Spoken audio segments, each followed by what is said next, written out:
Today it is hard to tell a man from a woman. Once, to test the wise Solomon, they presented him with a group of boys and a group of girls identically dressed to see if he could tell them apart. He led them to a fountain and asked them to wash their faces. He was able to tell the boys from the girls by watching the way that they washed their faces. The girls carefully cast the water on their faces, gently rubbing their eyes, while the boys threw the water onto their faces, making noise with their palms. Today, men imitate women to such a degree that many times you cannot tell them apart. In the old days, you could tell a man from a woman from as far away as 500 meters. But now, you can be very close and still have a problem telling them apart. Is it a man, you wonder, or is it a woman? This is mentioned an ancient prophecy that a time would come when we would not be able to tell the difference between man and woman. The recent elder Arsenios the Spelaiotis told a young man whose hair was waist long, "Well, now, what exactly are you, a man or a woman?" He couldn't tell. In the old days, they used to give haircuts to the visitors of the holy mountain. Now they let them come any way they want. I give them a haircut with the scissors that I use to cut the wool when I make kombosquainia. I have given many haircuts behind the sanctuary, holy bema of the church.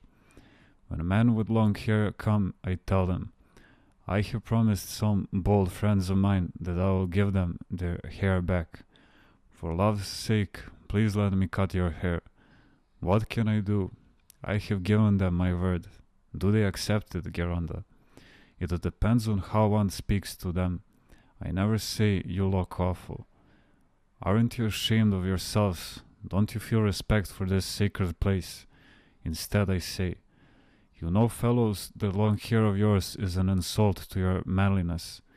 What would you think if you saw a National Guardsman in Ammonia Square carrying a woman's purse?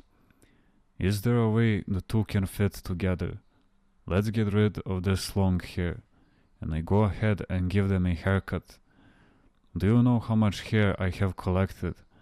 If someone is reluctant and asks for the reason, I say to him, what do you mean? Why? I am a monk, right? It's my job to do tonsures. It's how you say something that makes the difference. They start laughing and that's where it all ends. After all, I only give them a haircut. I'm not changing their names. Only once I named someone Axion Estin because at the time I was cutting his.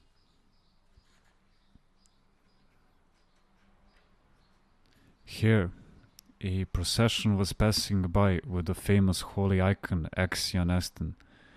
Oh, how parents rejoice when I cut their sons' long hair. Do you know how many thank you notes I get from parents, especially from mothers? From this alone, God will forgive my sins.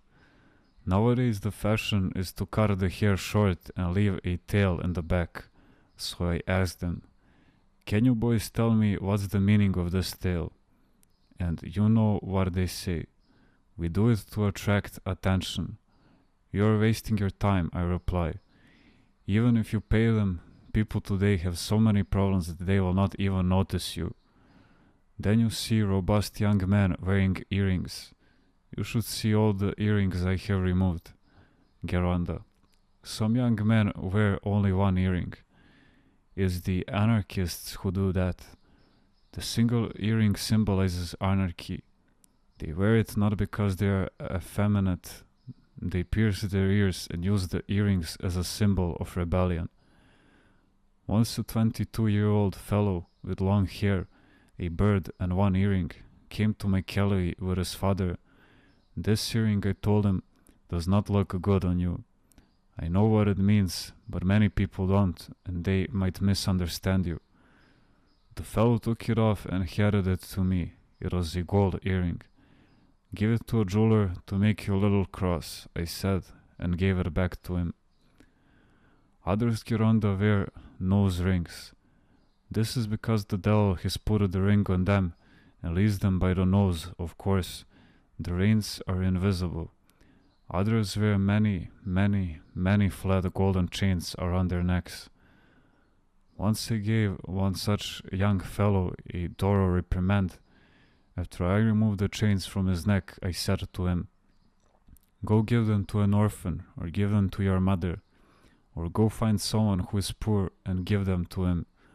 He came to his senses and asked me, "What must I do, father?" "Start by wearing one chain with a small cross," I said. "What kind of men are these wearing 2 and 3 layers of such bulky gold jewelry? Even princesses do not wear so much gold around their necks. And then they come and tell you that they have problems. The problem is right there, on their necks. So I have a canon, a holy rule, on this matter too. In some cases, I myself will take the jewelry away. In others, I tell them to give it away themselves. These young people have no sense of moderation. They've lost it altogether. Some have zodiac signs hanging around their necks. I asked the young man, "What's that?" "I have not seen anything like it before." "It's my zodiac sign," he replied. I had thought perhaps it was a pendant of the Panagia. "Are you wearing an animal symbol because you are some kind of animal?" I asked him. It's one crazy thing after another. Their inner disorder can't help but break out to the surface. We must pray constantly that God will enlighten our young people and save us some yeast for the future.